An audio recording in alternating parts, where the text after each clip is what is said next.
Hola, yo soy Ana de Un Espacio para Ana en YouTube y en esta ocasión vamos a hacer la reseña opinión de 1984 de George Orwell. La cancioncita. 1984 es el último libro que logró escribir y publicar George Orwell. Se trata de una novela política de ficción distópica. Orwell escribió el texto entre 1947 y 1948, fue publicado el 8 de junio de 1949 y lamentablemente Orwell no pudo disfrutar mucho del éxito de este libro, pues murió el 21 de enero de 1950.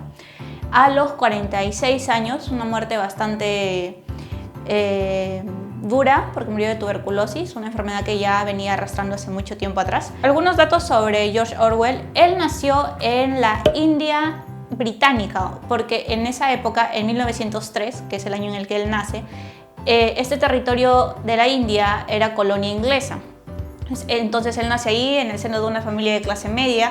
Gracias a una beca pudo estudiar en un colegio bastante exclusivo y luego regresa a Inglaterra y ahí tiene como un primer choque porque de lo que él era en la India, ¿no?, de una clase media alta, regresa a la clase rural inglesa. Eventualmente va a participar en la Guerra Civil Española y posteriormente durante la Segunda Guerra Mundial va a colaborar para la BBC.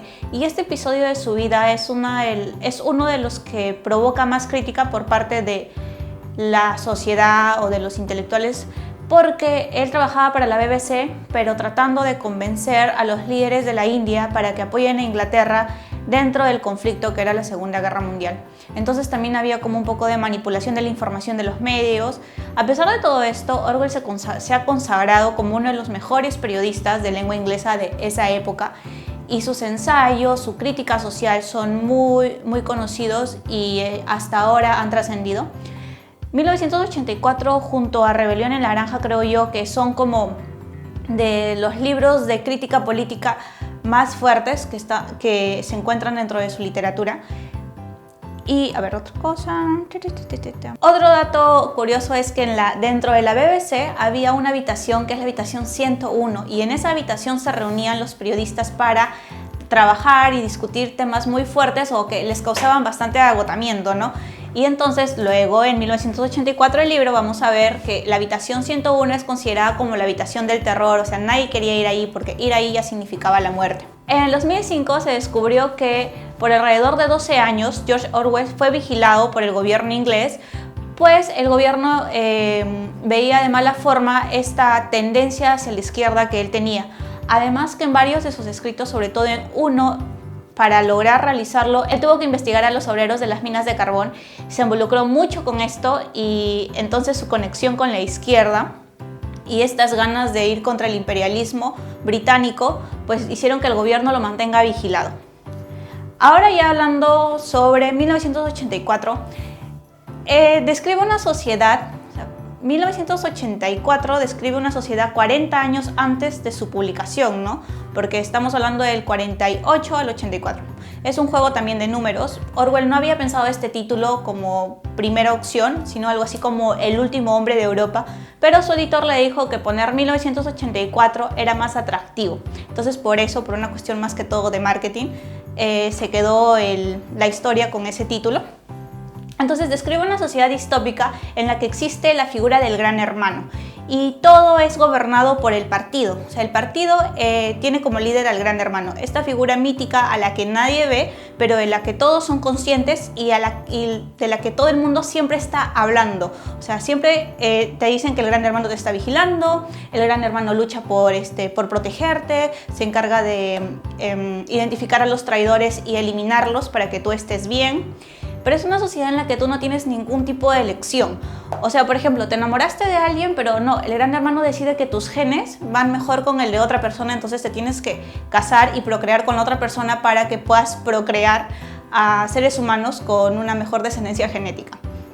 Entonces se elimina todo esto del sentimiento, hay un control excesivo sobre las emociones humanas y también existe un control sobre el pensamiento. Los encargados de controlar el pensamiento es la policía del pensamiento. Entonces esta policía, como hay telepantallas por todos lados, o sea, dentro de tu casa hay pantallas que te están vigilando, van a saber cuándo estás teniendo una idea revolucionaria y van a ir y te van a desaparecerte, ¿no? Pero antes de desaparecerte se encargan de arruinar toda tu reputación para que luego el resto de la sociedad, en un momento que le llaman, en los episodios de odio, que son 2 minutos durante el día o dependiendo de la elección del Gran Hermano, te empiecen a insultar y a exteriorizar el odio para que así puedan liberarse un poco. Entonces todas estas cosas van a hacer que el libro esté cargado de una atmósfera pesimista y totalmente devastadora, ¿no? Y dentro de esta sociedad encuentras a Winston Smith, que es un hombre que trabaja dentro del Ministerio de la Historia. O sea, dentro del ministerio en el que él trabaja, su función específicamente es modificar la historia dependiendo de las necesidades del Gran Hermano. Por ejemplo, digamos que está a punto de estallar alguna guerra. Es solo un ejemplo, ¿no? El Gran Hermano va a decir que la excusa para que se desate esta guerra es porque el país vecino te ha robado un río.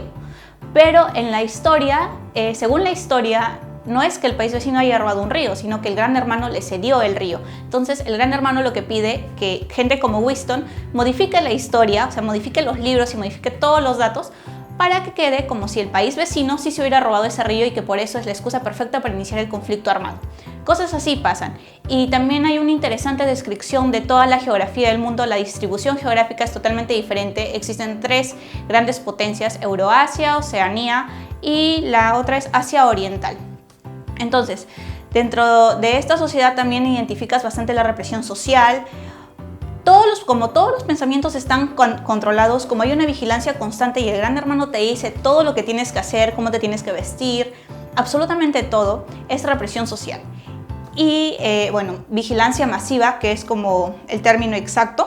Entonces, dentro de este ambiente encontramos a Winston Smith, que es un funcionario del Estado que se da cuenta que las modificaciones que él hace dentro de la historia tienen como único objetivo favorecer a las decisiones del Gran Hermano, justificarlas y argumentarlas. Por lo que empiezan a hacer en él como una idea de que lo que está haciendo no está totalmente bien. Eventualmente va a conocer a un hombre que va a sembrar en él aún un poco más de duda. Y de pronto conoce a una mujer, a Julia, por la que se siente inmediatamente atraído. Y esto es algo muy raro y contradictorio con la sociedad en la que viven, porque hay una represión tanta del deseo, de la pasión, entonces no puede pasar. Y ellos se sienten atraídos así, de la nada. Y bueno, la única esperanza que tiene Winston es que la hermandad, que es como la oposición al Gran Hermano, pues lo ayude, ¿no? Creo que hasta ahí es lo único que se puede contar de la historia, porque ya sería spoilear demasiado. Pero hay otros 2 grandes temas que yo quería de todas maneras recalcar. Uno es la manipulación de la historia. Actualmente se dice que quienes escriben la historia son los ganadores. O sea, dentro de un conflicto siempre el ganador es el que va a escribir la historia y su versión es la que todos van a conocer. En cambio, el Gran Hermano tiene el poder de modificarla tanto a su antojo, porque él, al ser el dueño del presente, puede modificar el pasado y puede justificar sus acciones a futuro. Entonces, esto es bastante perturbador dentro de la historia. Y otro gran aspecto es el neolenguaje o la neolengua. Hay otro ministerio, así como el de Winston, en el que trabajan el diccionario, lo tienen allí, y van descartando palabras, porque la idea es reducir al mínimo la cantidad de palabras con las que puedes expresarte. Y esto es interesante porque mientras menos palabras tú tengas, tu capacidad de pensar, de formular ideas y de formular hipótesis y generar el debate se va a reducir porque no tienes cómo expresarlas.